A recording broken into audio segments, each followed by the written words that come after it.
Seja bem-vindo ao canal de Fora da Gaiola. Eu sou o pastor David Aston e estou aqui para tirar dúvidas sobre a palavra El. Qual a origem da palavra El, que ficou traduzida para a gente como Deus. Se você for observar aqui, ó, tem uma cabecinha de boi, né? Nessa fileira aqui.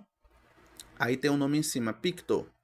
Picto de quê? Pictograma. O que é um pictograma? É um desenho que representa um conceito. Então, o primeiro alfabeto que nós temos registro, ele funcionava em pictograma. São desenhos, né, que representam conceitos, que representam coisas, que representam, digamos assim, às vezes mais de um conceito, mais de uma coisa, tá bom? E aqui nós temos esse alfabeto aqui da primeira coluna, ó. Tudo são desenhos, tá bom? Aqui, ó, uma cerca desenhada, e o nome é cerca mesmo, né? Aí nós temos aqui uma ferramenta, provavelmente ficou para nós depois como podão, é o Zain, né? E por assim sucessivamente. Eu não vou falar de todos os conceitos aqui, porque senão a gente vai entrar numa aula de hebraico, e o objetivo aqui não é falar sobre hebraico, tá bom? E não é, né? Porque não tem como falar do nome El sem ir para o fenício, sem ir para o hebraico, sem ir para o aramaico, que é o que nos interessa no momento. Então, como que eles denominaram essa força invisível que governa todas as coisas? Eles chamaram essa força de El. El é o substantivo Deus, é o equivalente, vamos dizer assim, ao que nós chamamos hoje de Deus. Tá bom? El é um substantivo Deus.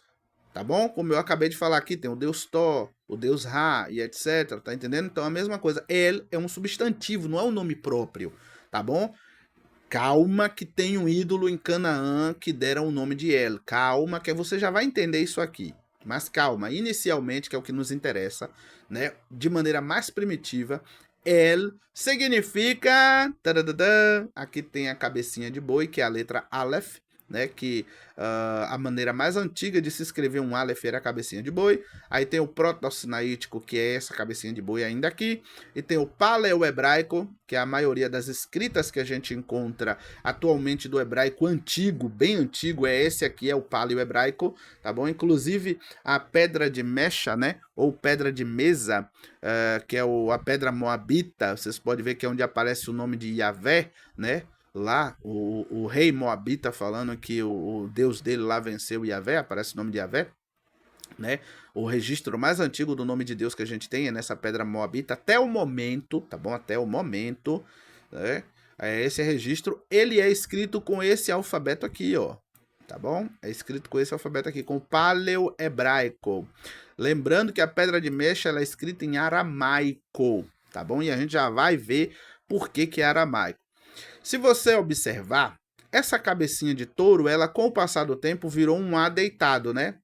Não, o nosso A é que é um Aleph de cabeça para baixo, tá bom? Se você for ver, parece um A, né? Tchan, tchan, tchan. É um A, gente, tá bom? O nosso A aqui, ó, tá vendo aqui? O nosso A é um Aleph de cabeça para baixo, tá bom? O nosso alfabeto, ele vem do alfabeto fenício, tá bom? O aramaico e o hebraico, eles utilizam o alfabeto fenício, tá bom? Na verdade, até nós utilizamos a origem do nosso alfabeto vem do fenício, tá bom? Então é interessante isso aqui. Então, Aleph, que era desenhado com a cabeça de boi, uma cabecinha de boi. Qual o significado da letra Aleph ou do pictograma Aleph? Líder, força e poder. Tem ainda mais uns dois significados, mas o que nos interessa no momento é que significado liderança, líder, força e poder. São esses três significados que nos interessam no momento. A palavra El, ela é escrita com um Aleph na frente, e do lado dela tem outra palavra, que é essa aqui, representada pelo pictograma de uma vara de pastor de cabeça para baixo. Parece um J, né? Esse aqui. Então, veja só. Essa letra aqui é o que se tornou esse raiozinho aqui, chamado de Lamed, no hebraico e no aramaico moderno, tá bom? É o Lamed. Lamed era desenhado com uma vara de pastor de cabeça para baixo. E o que significa Lamed? Significa liderança, significa governo, porque é um cetro, né, vara. Então a vara simbolizava o pastoreio, né? Simbolizava o governo, a liderança. Então, El se escrevia assim, ó. Gente, me perdoe, eu não sou daquela época não, viu? Tá aqui o Aleph, E agora vem o Lamed. Essa aqui é a palavra El, tá bom? A sua forma mais primitiva. El se escrevia assim desse jeito. Aleph com o Lamed. Significa a força que governa, tá bom? Então é um substantivo. El é um substantivo na sua forma mais primitiva, é um substantivo. Aí vem a questão. Com o passar do tempo, né, a palavra El começou a tomar diversas conotações, ser acompanhada com alguma outra coisa. Por exemplo, a força que governa. A força que governa o quê? Né? Para Israel, El era a força que governa o quê? Todas as coisas. Para Israel só existia e só existe até hoje, como para mim também, só existe até hoje uma força que governa todas as coisas. Uma força que pastoreia todas as coisas. Um poder que governa todas as coisas. Um poder que detém o controle, que detém o governo sobre todas as coisas, né? Para nós, só existe uma força. Só que, para a humanidade daquela época, né, que começou a se desviar do caminho de Deus, eles começaram a criar o politeísmo, tá bom? Quando a palavra El surgiu, tudo indica que ela surgiu em um contexto monoteísta, tá bom? Tudo indica que ela surgiu num contexto monoteísta. Por quê? Porque El é a força que governa, ou o líder que governa todas as coisas, tá entendendo? Porque já que Aleph significa líder também, e vara, né, pastor, né, vara de pastor significa liderar, significa governo, significa, né, isso aí. Então a gente pode dizer que existe um líder poderoso que governa todas as coisas, tá entendendo? Então o conceito primitivo mais antigo da palavra é essa, e é um substantivo. Então tudo indica que surgiu num contexto monoteísta. Aí a gente volta de novo pro grande reset lá em Noé, né? Que a família de Noé era monoteísta. Noé era monoteísta, acreditava que existia um Deus só, e esse Deus foi que picou-lhe água aí no mundo. E teve o dilúvio, tá entendendo? Então o conceito da palavra El provavelmente nasce lá, ou estava lá no meio de Noé, tá bom? Provavelmente El seja o nome, né, o substantivo de invocação que Sete utilizou, Sete, filho de Adão. Lembra que passou um tempo, né, sem ninguém chamar Deus, né? Sete é a primeira pessoa que chama Deus. Isso é interessante, a gente vai fazer um estudo sobre isso em breve, tá bom? Sete é a primeira pessoa, depois de Caim e Abel, que resolve chamar Deus. Tá bom? Desde que Caim ofereceu o sacrifício dele lá junto com Abel, a Eva, Adão e seus filhos passaram a não chamar mais Deus, ficaram com medo de Deus. E aí Sete é a primeira pessoa, depois de muito tempo na humanidade, que resolve chamar Deus. E na Bíblia, no Gênesis, diz que ele invocou o Senhor, invocou o nome do Senhor ali, e com certeza não foi Iavé, tá bom? Não foi Iavé o nome chamado por Sete ali. Tudo indica que provavelmente tenha sido El, tá bom? Essa força que governa. Provavelmente, tá bom? Isso é estudo para um outro momento.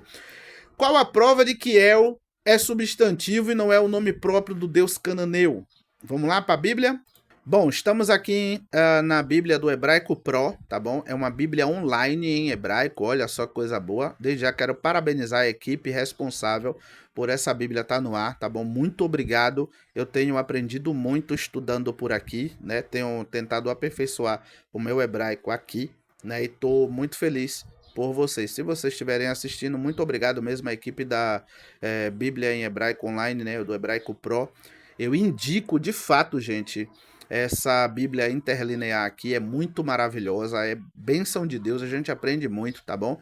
Eu indico mesmo, não tô ganhando nada para falar disso aqui não, é porque é uma ferramenta que eu utilizo bastante e que é boa, e eu indico a você que tá estudando hebraico, cara, é muito bom, tá bom?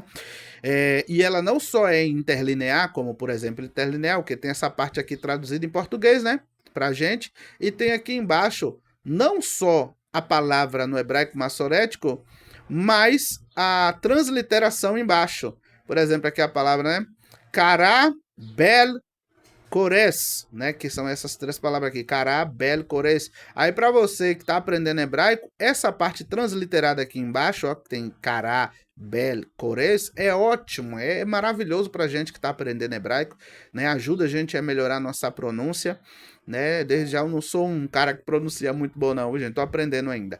Mas, enfim, o que a gente encontra aqui em Isaías 46, que é o que te interessa e que me interessa? Tá dizendo aqui, ó, Jabel está abatido, já Nebo se encurvou. Preste atenção. O texto começa falando de dois ídolos da Babilônia, Bel e Nebo, tá bom?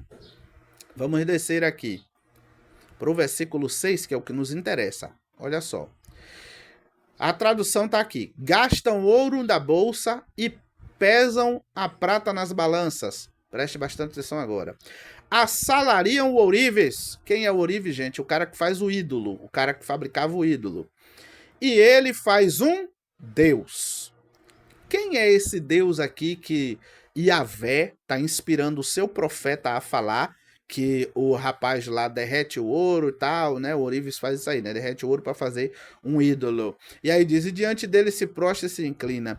Esse Deus aqui é o quê? Um ídolo. Então a Bíblia, né? Yahvé, o Deus Todo-Poderoso, está usando o seu profeta para dizer que o povo faz um Deus. Agora, qual é a palavra que Yahvé está usando aqui para se referir a esse ídolo, a essa estátua? Presta atenção cá embaixo, ó. Aqui, ó. Veiaserru, né? Ve, Yassé, Yassé é fazer e Ru é ele, tá bom? Então, Veiaserru El. Ó o nomezinho aqui, ó. Deixa eu botar para cima que vocês veem aqui, ó. El. Tá bom? Então, a Bíblia está se referindo a um Deus qualquer, a um ídolo qualquer que se faz, como quem? Como sendo El. Por quê? Porque El é um substantivo para Deus, para a força que governa. Deus está dizendo, olha, vocês estão fazendo um ídolo e está dizendo que é El. Está dizendo que é a força que governa, que ele é o ídolo, vamos dizer assim, uma suposição minha aqui agora, né? Vamos trazer aqui para a nossa reflexão. Esse aqui é o El que toma conta da chuva. O outro é o El que toma conta do fogo. Esse aqui é o El que toma conta das mulheres que estão grávidas. Esse aqui é o El que toma conta dos mares. Né? E realmente a gente encontra isso no meio dos cananitas, no meio das pessoas que são politeístas. E eu quero abrir um parêntese aqui, que é uma das maiores provas que El não é o nome próprio de um ídolo cananeu, né? É um substantivo, como eu estou defendendo aqui desde o início. A prova de que El é um substantivo, e por isso está no nome Israel, que quer dizer ele luta com Deus, Deus luta com ele, né? Não está se referindo a um ídolo de Canaã de maneira nenhuma, mas ao substantivo, a forma mais primitiva da palavra El, que é a força que governa, tá entendendo? O verdadeiro Deus, tá bom? O verdadeiro Deus, único e todo-poderoso. Então veja só, lá nos escritos cananeus e etc., a gente vai ver falando El Baal, Baal, o El, né, usando a palavra El para se referir a Baal. A gente vai ver usar a palavra El para se referir a Yam. Quem é Yam? Yam é o deus dos mares, o deus cananeu dos mares, né, os deuses dos rios. Né? Quem é Mot? El, Mot. Quem é Mot? Ele é o deus do mundo dos mortos, e a gente vai encontrar essa palavra El se referindo a todos eles. E aí no meio dos cananeus tem um tal de El Elyon, né, que é o Deus Altíssimo. Né? É o El que está acima de todos os outros. Olha só que coisa interessante. Depois a gente vai falar disso aqui, tá bom? Que inclusive é um dos nomes que Yahvé se apresenta para Abraão, dizendo que ele é El Elyon, tá bom? Ele é o Deus Altíssimo. A gente vai chegar lá, tá bom? Aí para você que está estudando e dizendo, tá vendo? Você está confirmando que El era um ídolo. Não, eu estou mostrando que é um substantivo, e a gente vai chegar nessa questão de El Elyon na estante. Não se anima muito não, tá bom? Que eu sou pastor, sou servo de Deus e eu vou falar a verdade aqui. Se você vai gostar dela ou não, já é um problema seu. Então, descendo para o versículo 9, vem comigo, que aqui tudo é mostrado na escritura e tudo é mostrado no alfabeto, tudo direitinho, tá bom? Estudo completo para você. Veja só, a gente vai pular logo aqui. No português tem a linguagem cá em cima, você tá vendo? Aí tem aqui dizendo, né? Deus falando agora, o Deus Todo-Poderoso dizendo que eu sou Deus. E não há outro Deus, não há outro semelhante a mim. Veja só, no versículo 6, Deus usa a palavra El para se referir a um ídolo. E agora, vem comigo cá para baixo. Olha aqui, ó. Anokri El. Olha o que Yahvé está dizendo. Anokri El. Eu sou Deus. Olha que coisa interessante. El, aqui de novo, é o substantivo El, falando agora, Yahvé invocando para si, dizendo que ele é El. Olha só, Anokri El. Ou seja, eu sou Deus, eu sou a força que governa. É como se ele estivesse dizendo, os ídolos que vocês dizem que é a força que governa não são coisa nenhuma. Quem é a verdadeira força que governa sou eu. Tá entendendo? Yahvé dizendo, Anokri El, eu sou a verdadeira força que governa. Aí vem embaixo aqui, né? Ve'en od Elohim. Olha só que coisa interessante. Ele usa aqui em cima El, que é o substantivo, né, da força que governa, né, o poder que governa todas as coisas. Elohim vem dizer que é ele. E depois, né, Yahvé, ele vem e utiliza a palavra El no plural, que é o que a gente vai entrar agora.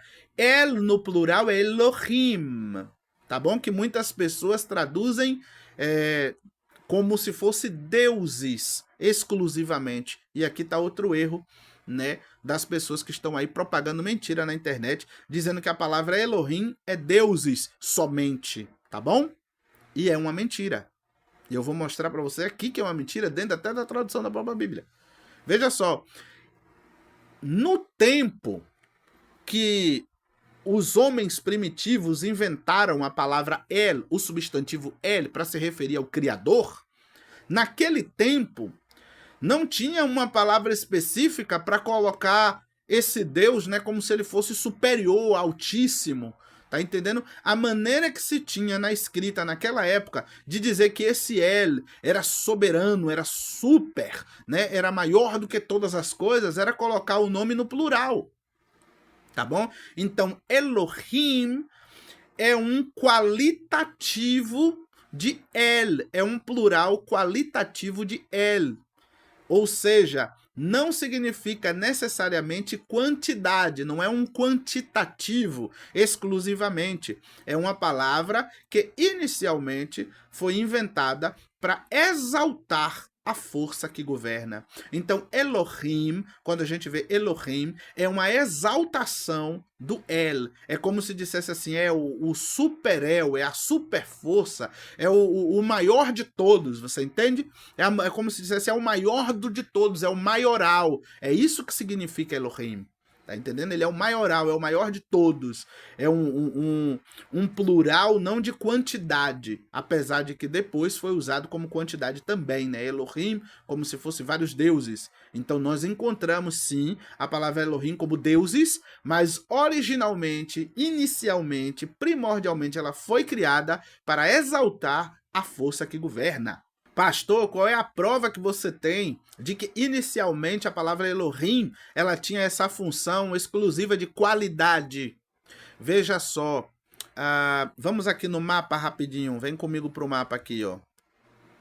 Vou mostrar uma coisa curiosa para você agora no mapa. Para você que estuda a Bíblia e lê, já percebeu que o rei Senaqueribe aqui dessa região aqui da Síria, ó, o rei Senaqueribe daqui da Síria, da região da Mesopotâmia, veio aqui em Canaã, na região de Jerusalém, na região de Keila, né? E ele falava com todos os israelitas e todo mundo se entendia. Para você que lê a Bíblia, deve ter se perguntado como é que Israel entendia o povo que morava em Midian.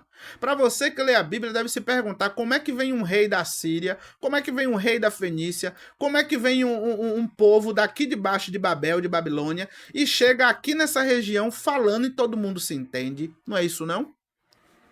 Para você que lê a Bíblia, se pergunta, não é não? Eu já me perguntei muitas vezes. Sabe qual é a resposta? Essa região toda que você está vendo aqui no mapa, ó, pegando de cá de baixo de Midian, e eu ainda suspeito que dentro do Egito eles também falavam, mas não todo mundo, tá entendendo? Dentro do Egito, né, eles também falavam a língua aramaica. O aramaico ele surgiu aqui em Arã, Estou citando assim por curiosidade, tá bom? Surgiu aqui em Arã. Por isso, aramaico, aramaico, ok? Então, veja só.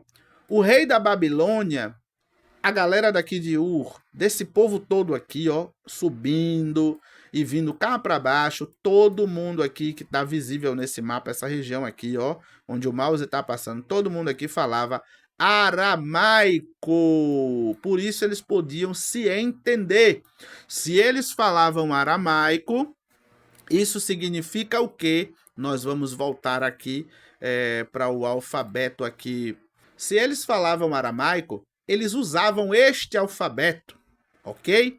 Então eles usavam, portanto, os conceitos para Deus da língua aramaica, que seria o quê? El.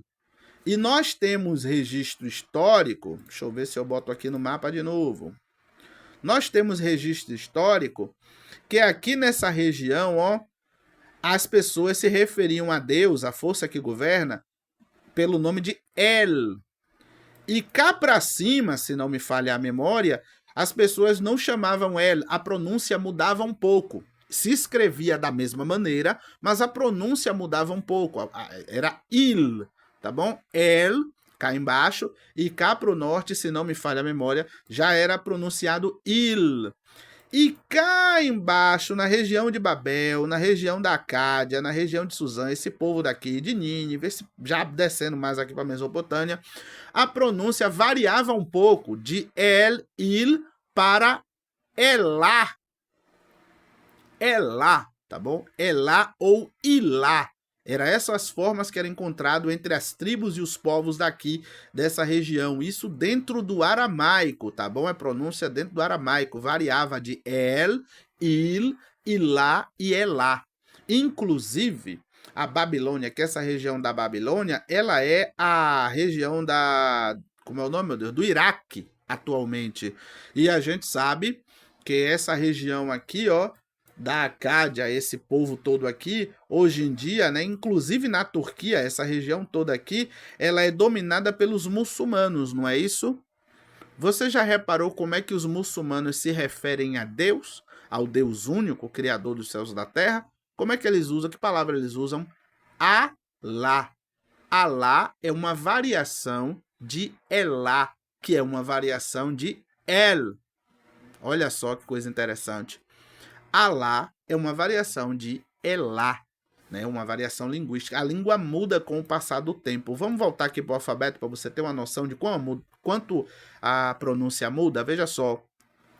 Na época do paleo-hebraico, a pronúncia do Aleph era Alaf. Alaf.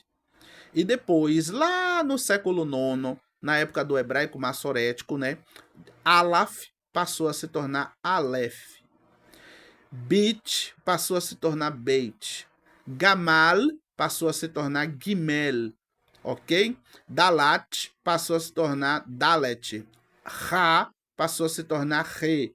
Porque o que acontece? As pessoas estão mudando a maneira de pronunciar de propósito, são todos malvados. Não.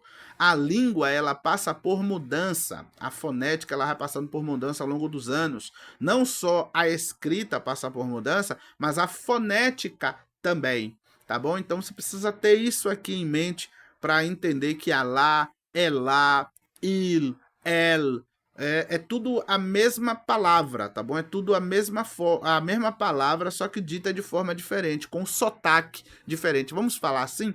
É o sotaque, tá bom? Então, o que acontece?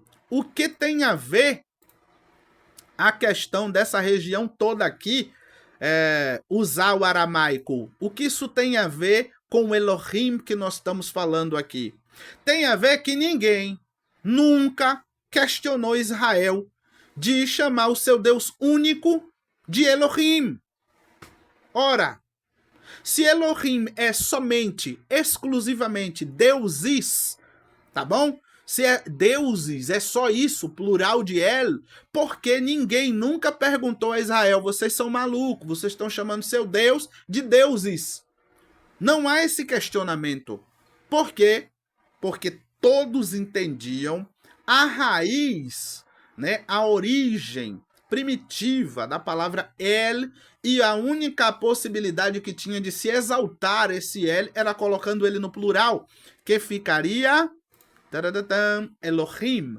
Então, Elohim não é de maneira nenhuma deuses, exclusivamente deuses. Ela tem o lado quantitativo, ela pode ser usada de maneira quantitativa, né, dizendo que quantos são, né, deuses, e pode ser usada da sua forma qualitativa para exaltar aquela força que governa, aquele Deus que está ali sendo chamado de Elohim, tá bom? É o Elohim, é aquele que está acima de todo mundo, é o Deus Todo-Poderoso, por assim dizer, né? A força das forças, vamos dizer assim, aquele que está acima de tudo e de todos. Então, aqui já, só aqui a gente já matou a ideia de que ele era o nome exclusivo de um deus. Mas aí, para você que já viu o vídeo das outras pessoas, você deve estar se perguntando, mas se é assim, quem é este senhor aqui que está segurando os dois leões aí pelo pescoço, parecendo Sansão, parecendo Hércules? Ainda tem dois cachorros aqui, olha só. Quem é este homem aqui que está segurando o leão pelo pescoço? Quem é o ídolo cananeu que eles chamam de El e que chamam também de Il, dependendo da onde esse deus era invocado, ele sofria a variação de El, Il e Elá também. Tá bom? Dependendo da região que ele era invocado, ele era chamado desse jeito, exatamente como o substantivo El, né, era também mencionado nesses outros lugares. Quem é este ídolo aqui, gente? Eu vou usar a Bíblia para responder. Mas antes de chegar na Bíblia, eu quero te mostrar a forma mais antiga que encontraram de El, tá bom? Presta atenção. Tudo, gente, aqui que eu tô falando, vocês podem pesquisar por conta própria, tá bom? Pesquisem, preste bastante atenção em tudo que eu estou falando aqui. Vão fazer a pesquisa pessoal de vocês. Vá no dicionário Strong, que você vai ver que uma das traduções da palavra El, inclusive a mais antiga, é poder, força. Tá bom? Vocês vão ver. Vamos lá. Tá escrito aqui em inglês, né? This is Bull El. Este é o touro El. The Father God, né? O Deus Pai. You have been praying to, que vocês estão orando. Aí olha só, que esse rapaz aqui tá falando. É por causa dessas coisas aqui que eu tô aqui, tá bom? É por causa de coisas semelhantes a essa aqui, de frases semelhantes a essa aqui, que eu tô aqui, para desmistificar a verdade, tá bom? Quebrar com essa ideia dessas mentiradas toda aqui. Preste atenção, este é o Deus Pai que vocês têm orado, né? O Deus Touro, né? El, o Deus Touro, o Touro Deus, né? Veja só, se você for ver aqui a representação de El, né? Ele tá aqui com um chifre, ó. Com um chifre. Eu pergunto para você, por que a representação mais antiga de El que a gente tem, desse ídolo cananeu, é de fato um deus touro, um semideus, né? Um homem que é misturado homem, mas tem chifre de touro, como a gente vai ver aqui em outra imagem. Deixa eu pegar outro ídolo aqui, que é El também aqui, olha só. Ô, bicho feio, viu? Perceba que ele tem aqui também um chifrinho dele aqui, olha. Tá bom? O El, ele é um ídolo cananeu que é representado dessa forma, sempre com chifre, né? Sempre muito poderoso, lutando contra todo mundo, né? Batendo em tudo, né? Tido como todo poderoso. Quem é esse El aqui?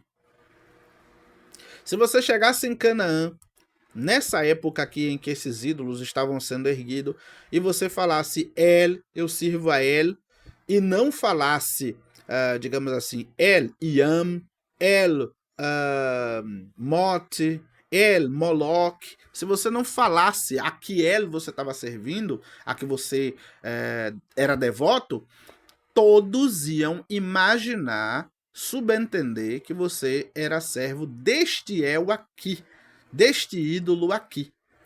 Por quê? Porque a palavra El acabou, ela sozinha, lá em Canaã, ela acabou sendo, digamos assim, como servindo, vamos dizer assim, de nome próprio para esse rapaz aqui.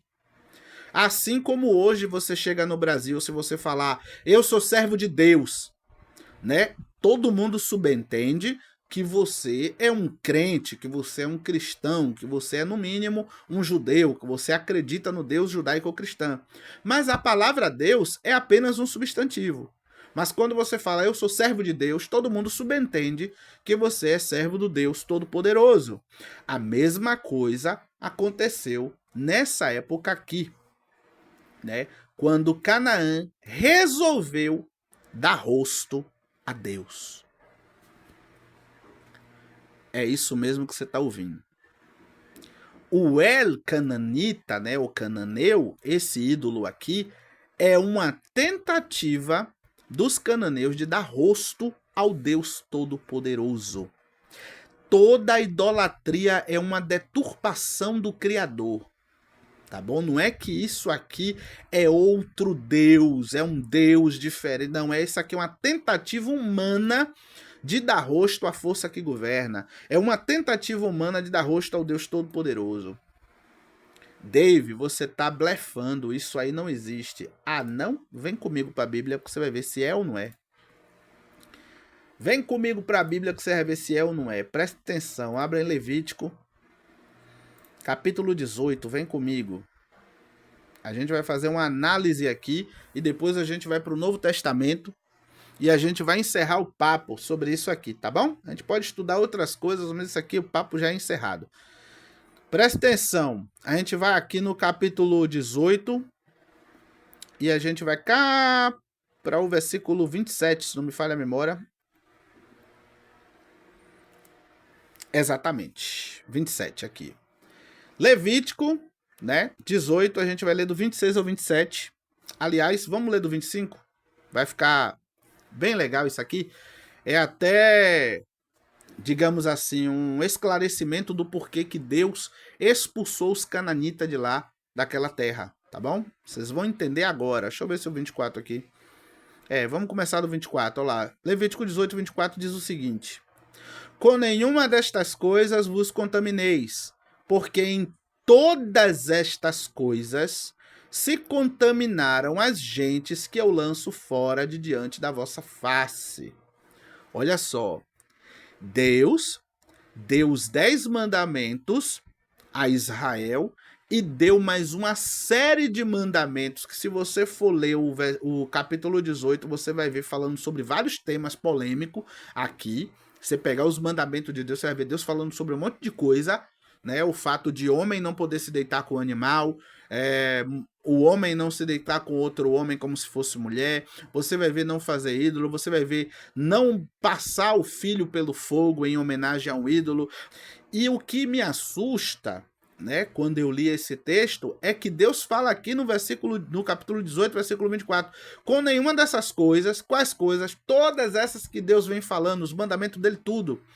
Vos contamineis, porque em todas estas coisas se contaminaram as gentes que eu lanço fora diante de vossa face. Versículo 25, pelo que a terra está contaminada, e eu visitarei sobre ela a sua iniquidade, e a terra vomitará os seus moradores. Veja só, preste atenção. O fato de Israel entrar em Canaã e expulsar o povo da sua terra e matar aquela galera lá, Israel estava servindo de juízo de Deus para uma nação que tinha corrompido os mandamentos do Senhor. Essa nação provavelmente recebeu o mandamento de Deus, porque Deus não é exclusivo de Israel. Essas nações receberam o mandamento de Deus. Deus, de alguma maneira, contatou essas nações. E aí agora, para você que duvida, que acha que Deus só falou com Israel, você vai ter um problema muito sério. Porque se Melquisedeque ele era sacerdote de Deus em Jerusalém, lá no meio dos jebuseus, provavelmente, ou no povo que morava ali antes do jebuseu tomar, isso significa que Deus se comunicava, ou tentou se comunicar com os cananeus. Tá bom? Então, o que os cananeus viveram ali foi um ato de rebeldia ao mandamento que Deus já tinha dado àquele povo. Tá bom? Não é algo, digamos assim, o povo estava lá, Deus não ligava para aquele povo, Deus não estava nem aí para aquele povo e aí botou Israel no lugar. Não foi assim, o povo era desobediente. Provavelmente Deus deu mandamentos, Deus lei àquele povo e aquele povo quebrou tudo. Tá bom? É o que está aparecendo aqui quando a gente lê esse texto. Vamos descer. 26. Porém vós guardareis os meus estatutos e os meus juízos, E nenhuma destas abominações fareis, nem o natural, nem o estrangeiro que peregrina entre vós. O que é que Deus está falando aqui? Olha, eles desobedeceram meus mandamentos. Eles quebraram meus mandamentos e por isso eu estou detonando eles. Vocês sejam diferentes. Tá bom? Vocês sejam diferentes. Vamos descer, versículo 27. Porque todas estas abominações fizeram os homens desta terra, que nela estavam antes de vós, e a terra foi contaminada. Versículo 28. Para que a terra não vos vomite, havendo-a contaminada como vomitou essa gente, que nela estava antes de vós. O que é que Deus está dizendo aqui? Nesse texto aqui, ele está dizendo, olha, esse povo aqui quebrou todos os meus mandamentos, são desobedientes, são rebeldes, é por isso que eu vou descer a lenha nele.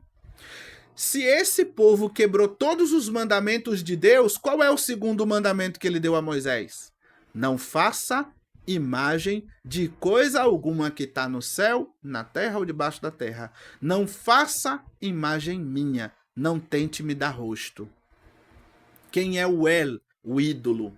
Que a gente olha aqui, cadê a imagem? Quem é esse ídolo aqui? É uma tentativa dos cananeus de dar rosto a Javé. É a quebra do mandamento de Deus. Não dar imagem a Deus para adorar.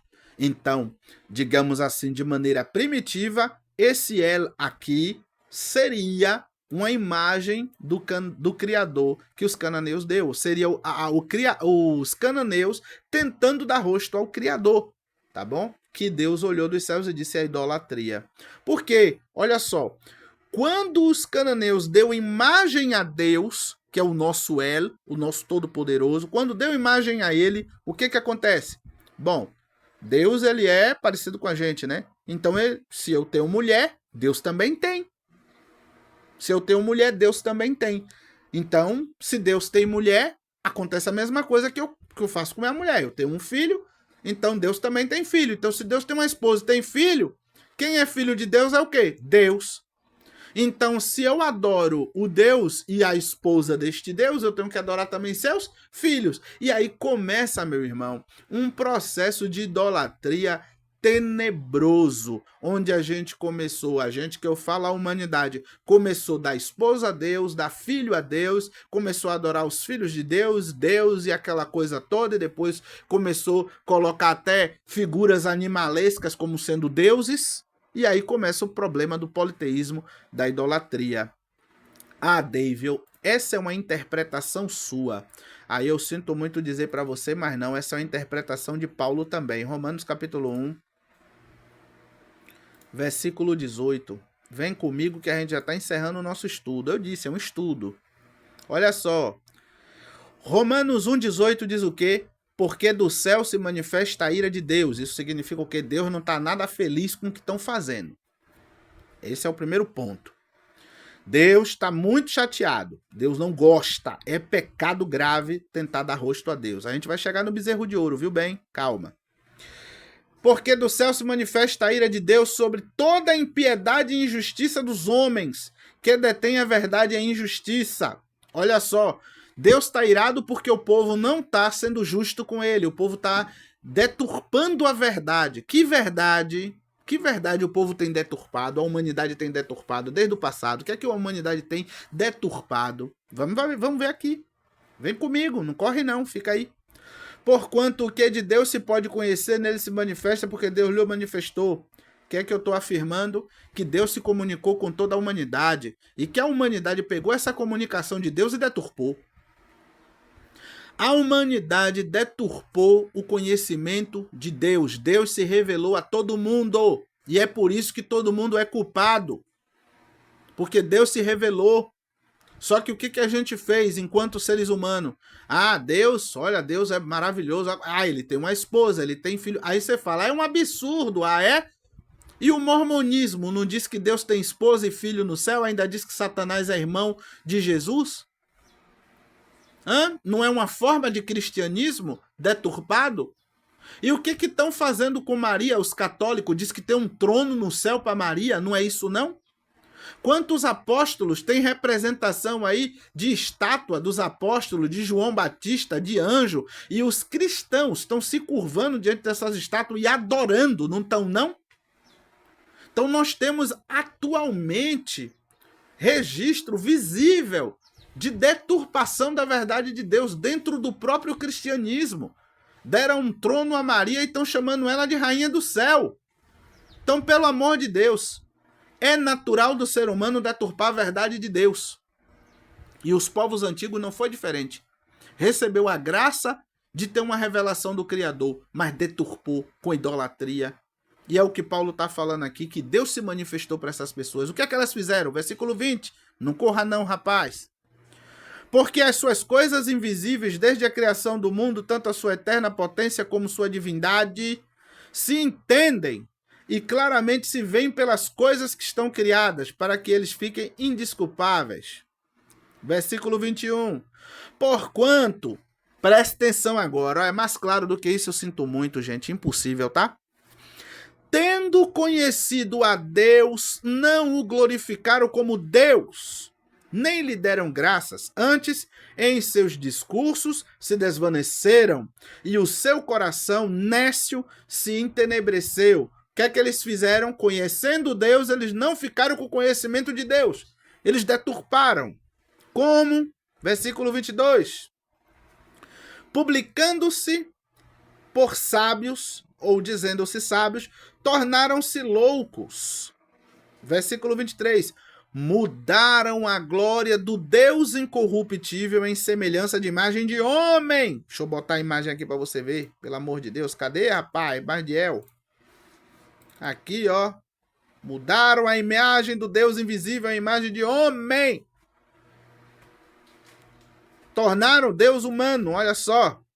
Mudaram a glória do Deus incorruptível em semelhança de imagem de homem corruptível, e de aves, e de quadrúpedes, e de répteis. O que é que Paulo está dizendo aqui? Pelo que também Deus os entregou às concupiscências de seus corações e imundícia para envelhecerem ou desonrarem os seus corpos entre si.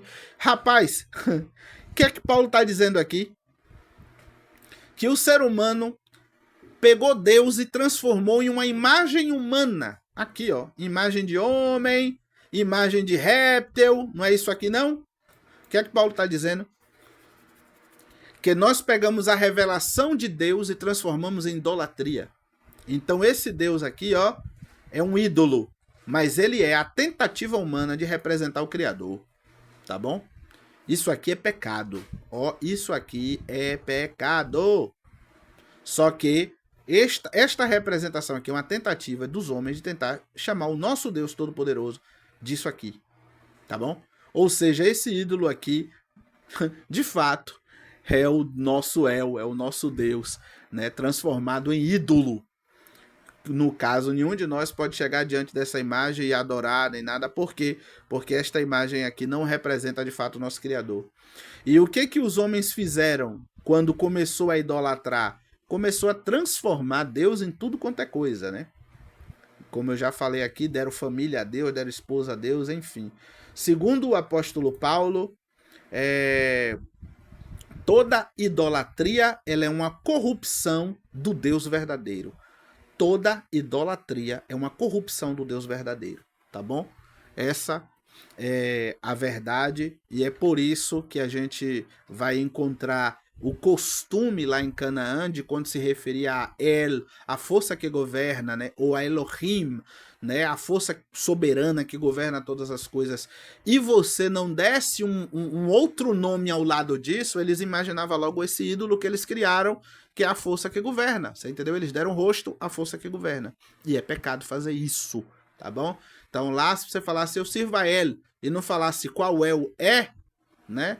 Você ia ser tido como quem adorava isso aqui.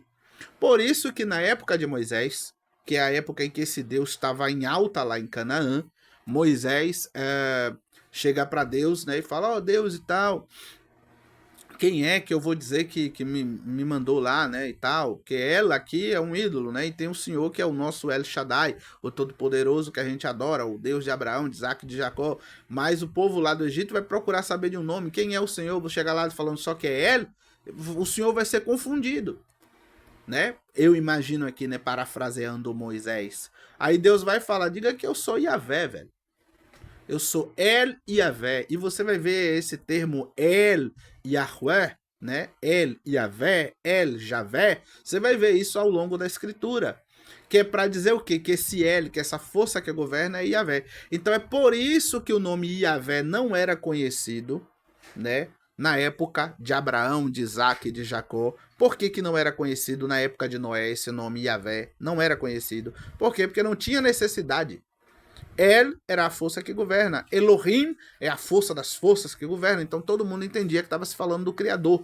Só que como chegou a idolatria, como os homens começaram a dar nome à força que governa, dar rosto à força que governa e a dividir família e tudo mais, houve agora uma necessidade dessa força que governa ter um nome. E aí vem o nome Yahvé, Yahweh, né? No original, a pronúncia mais próxima que a gente tem é Yahweh. Né? Então esse foi o estudo de hoje, eu espero ter ajudado você. Tá bom? Então você que tem o nome Misael, Rafael, Daniel, não é nada um ídolo de Canaã. Pelo contrário, o ídolo de Canaã foi feito para tentar dar rosto ao nosso El Todo-Poderoso, tá bom? Essa é a verdade. Agora você faz com ela o que você quiser, tá bom? Os estudiosos que estão aí me ouvindo, se é que ainda tá me ouvindo, né? Faz com essa verdade o que quiser, meu irmão. Minha parte eu fiz. Obrigado a todos. Até o próximo vídeo, até o próximo estudo, se Deus quiser.